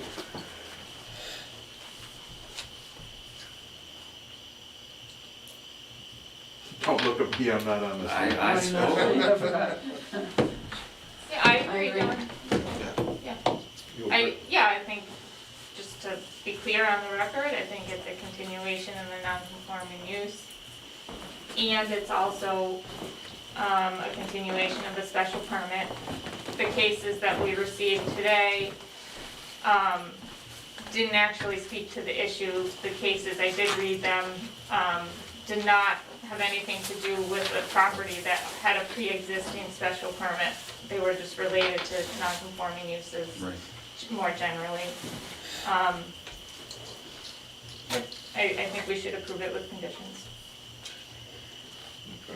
I think it's helpful to have a written document in front of us that we're all working from, so I can try to provide something in advance of our next meeting. And then if everyone could please review everything carefully and come with comments that we can deliberate on at an open meeting, I think that would be the best way to do it. Okay. Do you, Carlin, do you think you can get that to us like a week before? I'll try my best. I yeah. don't know what your Yeah, schedule no, if is. it's not a week, I mean, I'll do it. My mom's visiting this weekend, so I can do work. That's I'll do fine. plays with the baby. You got coverage? Yeah. Yeah, because in looking at the applicant's suggested conditions, in my mind, in reading them a little bit, there's a lot of ambiguous terms used, which I understand, you know, but I think we need to be as specific as we can so that they know what they can and can't do. One thing that was very valid in the prior applicant's comments were that there wasn't a lot of specificity, as you pointed, in the document that he was trying to interpret. And I think one of the things our last decision did is try to be very specific. So there was never a question about what are the hours? Well, customary hours. Well, what is customary? You know, normal business hours. What is normal business hours? It's too vague. So when you use this as a guide, which I think you can, you know, we can put something together. The normal business hours were outlined. Yeah, I mean, we could Yeah, take the consider that. 15 minutes and kind of really just power through each condition, if that's okay with you guys, to see if there's any comments. I mean, I know it's late and we can't get the darn thing written, but I mean, I don't have a 2-year-old, it's up to you. yeah, she's in bed. Best place. I'm the one that's tired, Yeah, right. Keep going, okay. Is that okay with you, Don? Do you want to take that on tonight, or do you want to Yeah, wait? we can do that. Okay, so We can do that. I'm trying to find my copy. unless you feel like we need to speak to, you know, the applicant or anyone before we make a decision on closing the hearing. I think he did have a question. No, I was just saying that I did have the hours of operation within the document. Yeah. No, I saw the Very hours. specified. I saw the hours. I think that's still a point for discussion, frankly. Okay. I mean, frankly, it's all a point for discussion.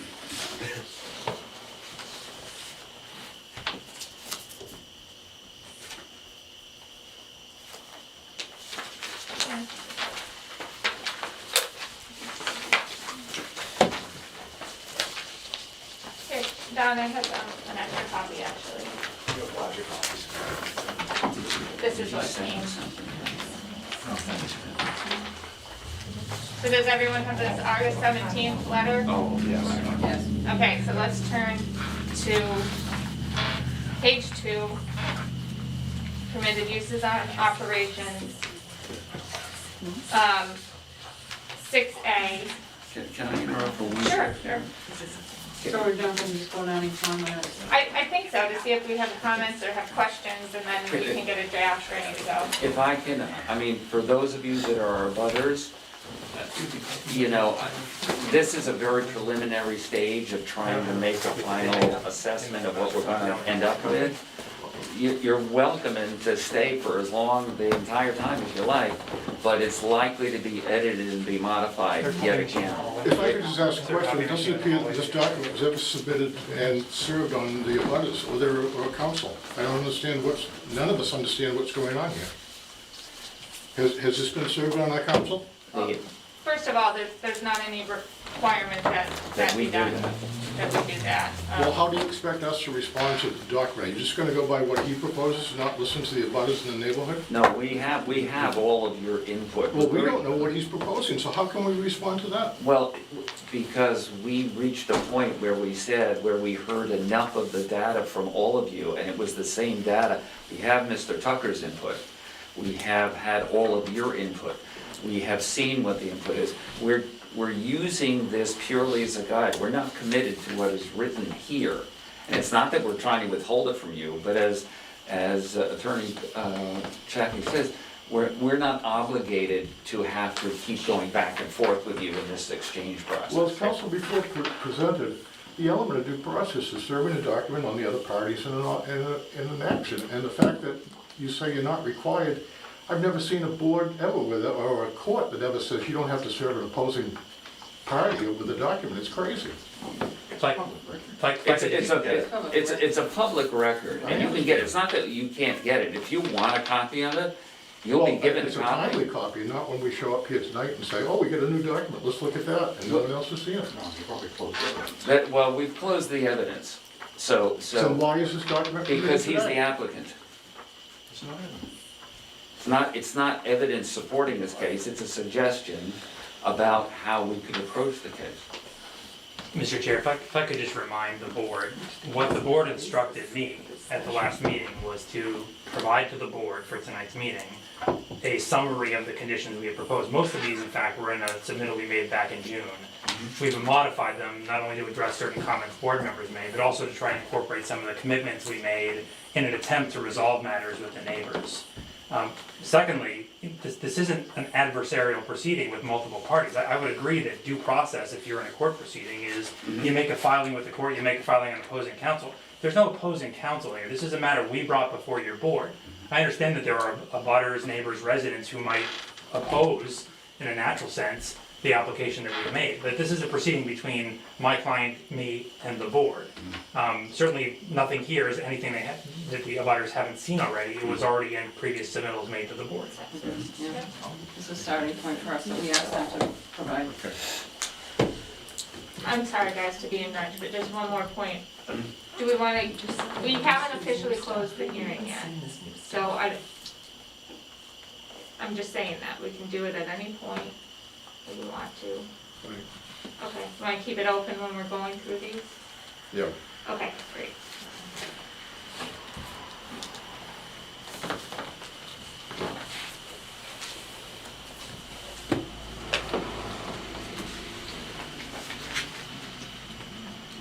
Well, in order to put some function to what we're doing, Yeah.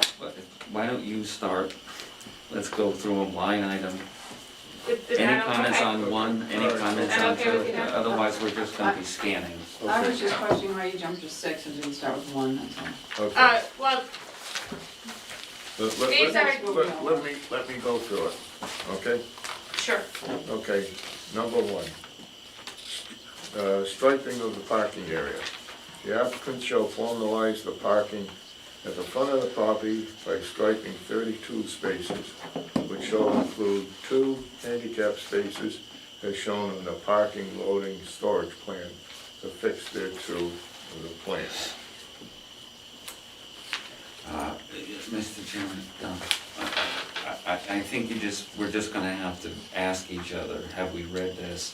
Do we have any issues with it? Is there any verbiage that we want to, because at this point, we're doing, if you take the time to read each one of these, we're gonna add an extra 45 minutes to the process. Yeah, and the reason I skipped to 6 was because those are really the operational limitations. Okay. But if everyone's more comfortable, let's just read everything at home at our leisure and come back and with comments. Well, I'm sorry, I don't know your name. Richard Neville. To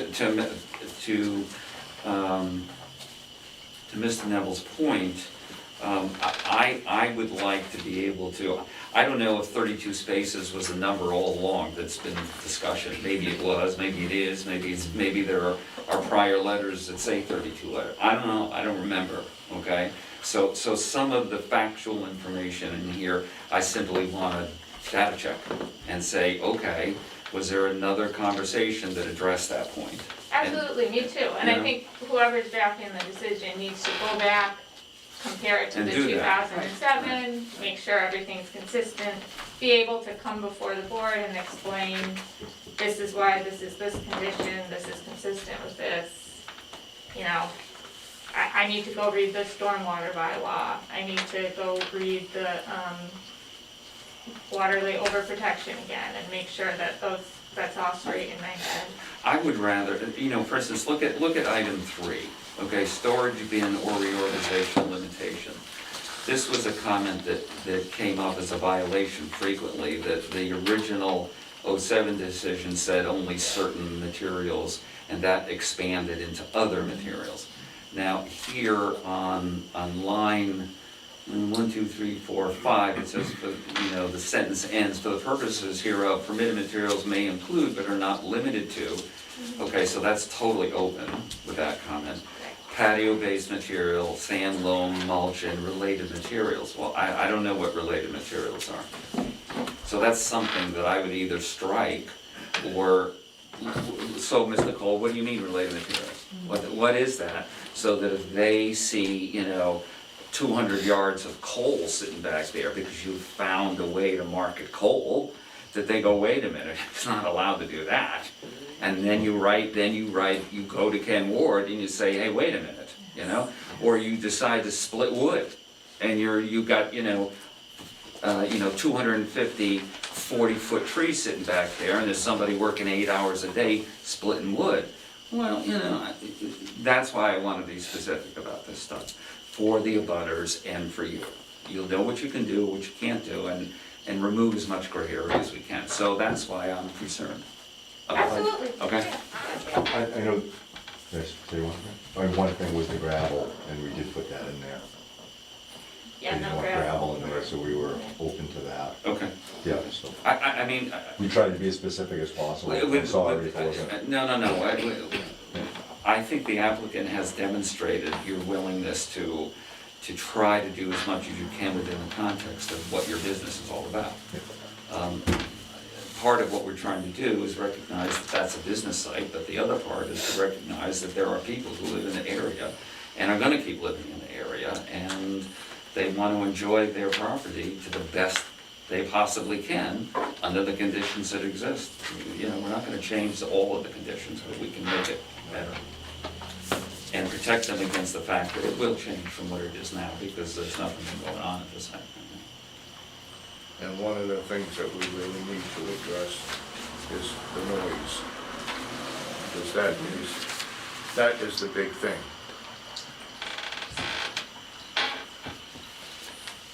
The only way I see dealing with the noise, I mean, we all live in streets in this town somewhere. Right. And we all hear our neighbors doing whatever they're doing, you know, whether it's cutting a lawn on a Saturday afternoon when we're tired and hot and sitting there, we're going, oh, why does he have to cut it now? You know, I mean, there's only certain things we can do. The only thing I can see is, you know, moving repair-related services indoors. You know, I don't know, you know, the gentleman uses backloaders. These are products that are made out of iron and steel. You throw a stone at it and you and I can hear it 50 yards away. He's gonna be doing more than throwing a stone at it when they break down. The best we can do is move it inside. It's not, I don't know what else to do, you know, we can't put it in a bubble. I mean, we can ask him to close the doors, but there are safety issues regarding fumes and whatnot that he has to be sensitive to. Noise is a big problem, but it's gonna be better than what it was under your former tenant, but, and it's just trucks, it's pickups and small stuff. It's, you know, it's stuff that our neighbors drive every day. I mean, they do have heavy equipment. I mean, I have visited the other location because I wanted to see the other location.Maybe you guys have too. Oh, Okay, so, you know, It's more than just pickup trucks though. No, I know, there's a lot of More than just stuff. that's putting it real lightly. No, I'm not suggesting it's only pickup trucks, and there's a lot of commercial grade backloaders. And that's heavy, that's heavy equipment, I get that. But again, the existing facility is so limited. The new facility here offers a great deal of opportunity for that kind of work to be done inside, and There may be even some soundproofing that could be done. He's got to deal with the builder. If I could suggest to the board, particularly since I understand there's not gonna be a vote tonight, right? You're gonna proceed, you have to look things over, you're gonna be discussing. So when you do that, what I attempted to do in crafting this list was refer back to the plan where I just gave you full-size copies. You have a reduced-size copy attached to the list of proposed conditions. Yeah. And it's no longer color-coded, because we thought if you choose to grant this approval and you attach it to your decision, we wanted it to be something that would show up in the registry. And the registry doesn't scan documents in color. So we did some cross-hatching and some polka dots and whatnot. But our attempt to address noise, and I understand it's not a perfect attempt, but as you said, there are limitations on what we can do on a site like this. What we attempted to do is regulate different portions of the property differently. And we've tried to work that into the conditions in terms of what portions of the property, at the exterior of the property, obviously repairs and such can be moved indoors, but in terms of where the truck's gonna be parked, where the equipment, when are we gonna hear backing up of equipment? Where's the snow removal equipment going to go? When is it gonna be accessed? We tried to limit access to portions of the site that are closest to the neighbors, understanding that the whole site is close to the neighbors in some respect, depending on their perspective. But the closest sections of the site, we try to limit access after hours and late in the day on Saturdays and on Sundays. Certainly for snow removal, we try to limit the access to those portions of the site so you don't have commercial vehicles backing up at 2 in the morning, during the week. And so your, Sunday operations are, So the hours of operations would be from 6:30 to 6:30 Monday through Friday. yeah, Saturday from 6:30 to 2 PM, as we agreed to bring that down from Yeah. 6:30. And then office personnel can come into the front parking area at any point to enter into the office. If a truck comes back after hours, it's only allowed to park in that front, turn the ignition off, go in their car and leave. There's a no loading zone. So we've also turned around and given a specific loading zone to hamper noise and specific parking zone just to park. And we only own 2 diesel trucks. I know the last applicant had diesel trucks, we only own 2 out of all our vehicles are diesel, everything else is gas. So the noise is very. so really it's only office work going on Sunday? Correct. No, there's nothing happening on Sundays or holidays. Saturday. But It if does there's need to no, be if there's cleaned no up a little. operations, the office goes in for dispatch. Okay, and it looks like from my reading of the snow, provision, employees during work hours, I just wanna make sure I'm reading it correctly so we can, during work hours, employees can come, load up the vehicle, work hours, I mean 6:30 to 6:30, load up whatever you're storing there, salt, sand, blah, get your plow. Yep. You go out for the night, if that vehicle comes back during the night, the only thing it would be doing is parking in front, locking it and leaving. Correct. So Okay, nothing so happens, no those gates, reloading, nothing. those gates get locked at Okay. 6:30 PM. We are keeping the 47 Mitchell Road facility, so we're gonna run majority of our snow operations out of there. And that includes Sundays as well, when Correct. we at the rally. Correct. Do you do, is your snow plowing, an F-150 type truck plow, or are you driving 8 or 10 wheelers? No, it's 350s. 350s.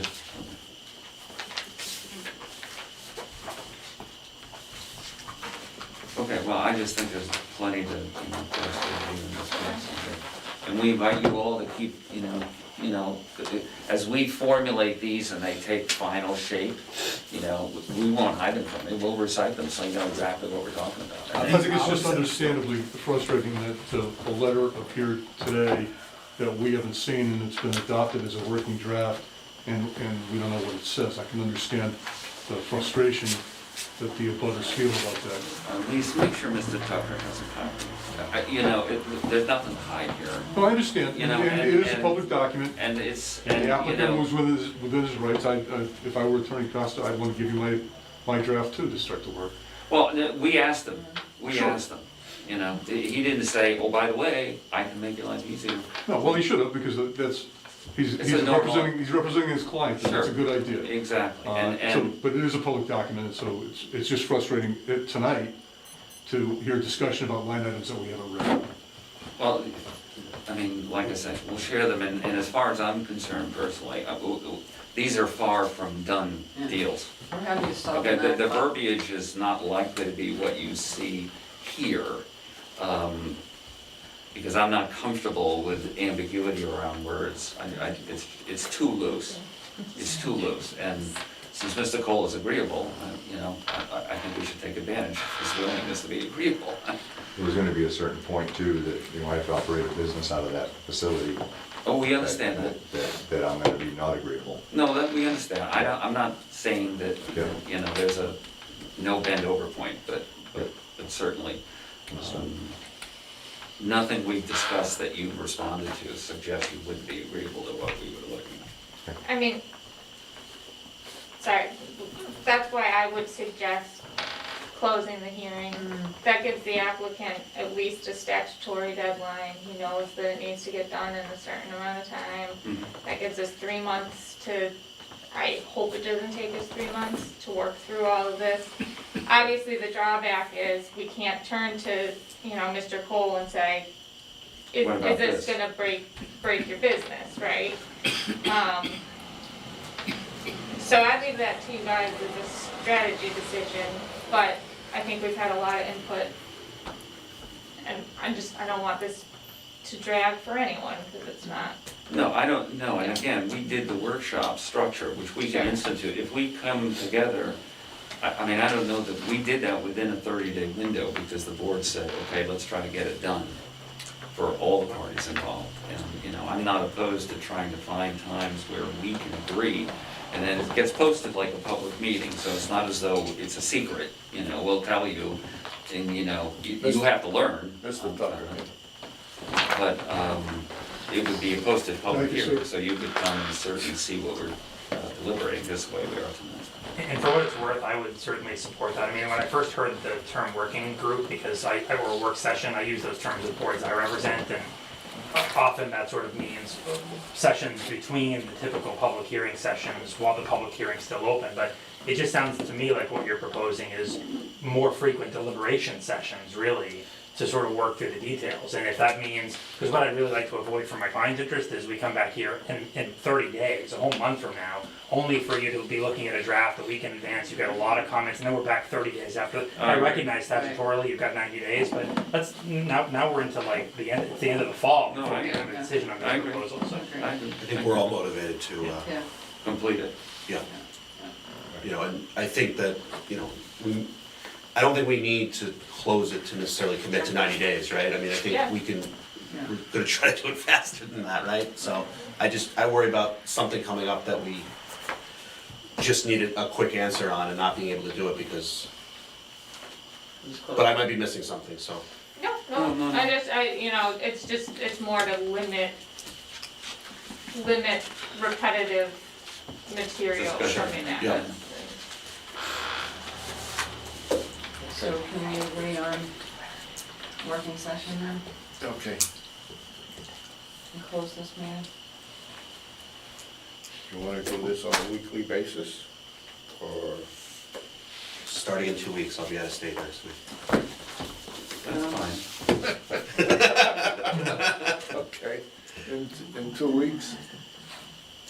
Look at your calendar. Yeah. Honestly, I gotta check my husband's. Like a Wednesday night like this?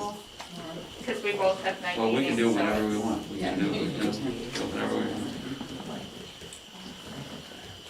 What would that day be in 2 weeks? Oh, I'm sorry. Today's the It's like Labor Day. That's Labor Day. Nope. See September 1st. That's before what the it's first. before Labor Day.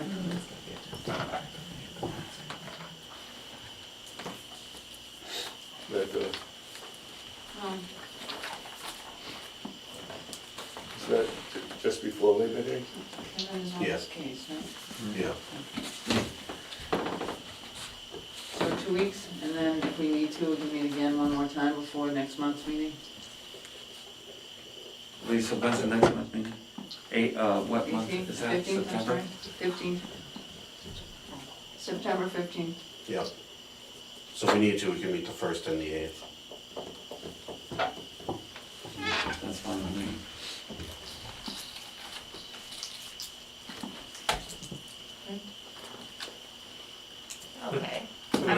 have a draft of the This permit? time? I You can, think? sure. No, maybe you can't. No, I think that's only 2 weeks away. That's all right, let's. Well, I mean, honestly, my workload's better now than it will be in 2 weeks, so it doesn't matter. Up to you.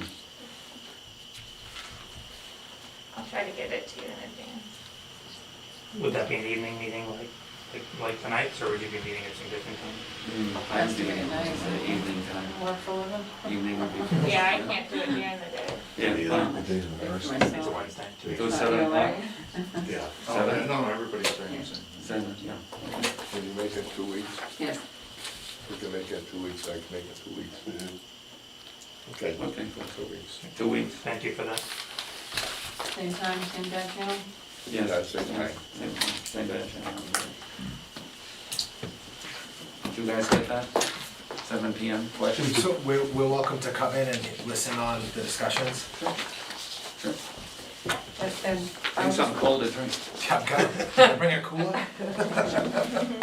I'd just like to thank you for your commitment to clarity and to eliminating ambiguity, because that was very concerning to us. And so to hear that you're paying attention to that, the language is very comforting. Thank you. We have sitting attorneys that are very specific about what we say. Say it, so, I understand. you know. I also understand that attorneys can do a lot of things with language. Yeah, no, they can. They can. Kind of what they're paid to do. They So can. it's nice to hear that we're gonna be committed to clarity and elimination of ambiguity. That's Well, great. I- That'll be great for everybody. I hope you feel the same way when you see the decision. I do too. Okay, there's nothing else.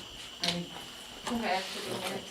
We just do minutes. Okay, so, But are we continuing? yeah, we continue to adjourn for tonight? Continue and then do the minutes. Right. Continue to, House question is, This is continuing. September 13th is here, right? I don't know. Oh, there's a motion to continue the hearing, John? I think we We have to do. make a motion to continue the hearing. yeah, we continue to, yes, I make a motion to continue the hearing Second. to when? September, is it September 1st? Okay, September 1st. Okay? All in favor? All in favor? Aye. Sorry. I'm so sorry, guys. What? I have a hearing in Essex on September 1st. Okay, try another day. Second, first, I mean, I mean, do what? I can do it. First, Tuesday or Thursday. Lisa, can we have this room on any day, or? She'll have to work. I'll have to check. Okay, I have to check. Yeah, I mean, I could do this, the second, I could do the 31st. I can't It's do just, I can't do the first, I'm sorry, guys.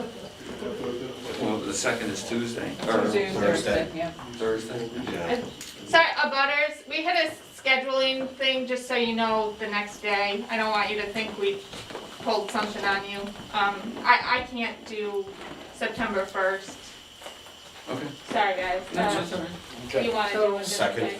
Can we do the second? The second is fine. Yeah. So the second to the 8th? It's got the Yeah, same. second, I would do the second. yeah. Okay, Is the 8th okay, Sam? I think so. Hopefully my husband writes back. But Will, Mr. Tucker, I'm will, sure it's, Well, Lisa will send you a note, Thank you. update regardless. Okay, I appreciate it. That's Thursday, correct? Correct. yes. Yes. yeah. 7. 7.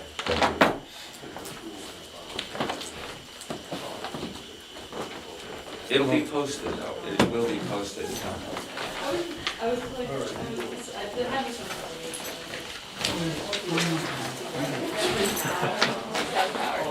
Oh, really? Oh, yeah, that's a big one.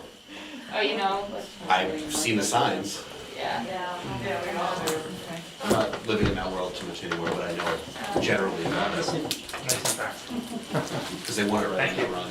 Thank you. Thank Off you. the water, right? Well, you'll see it from like, you know where Farnham's is, Yeah. you'll see it from there. Meeting minutes? Oh, yeah, I gotta do the minutes. Yes, sir. You've all read them? Yes. Yes? Okay, we will hear a motion to accept the minutes. for, what are they, June, July? July 21st. August, is July, July 21st. July 21st minutes. So moved. Second. Okay, motion's been made, seconded. All those in favor? Aye. Aye. Anything else on the agenda? Adjourn. Nope. John, okay.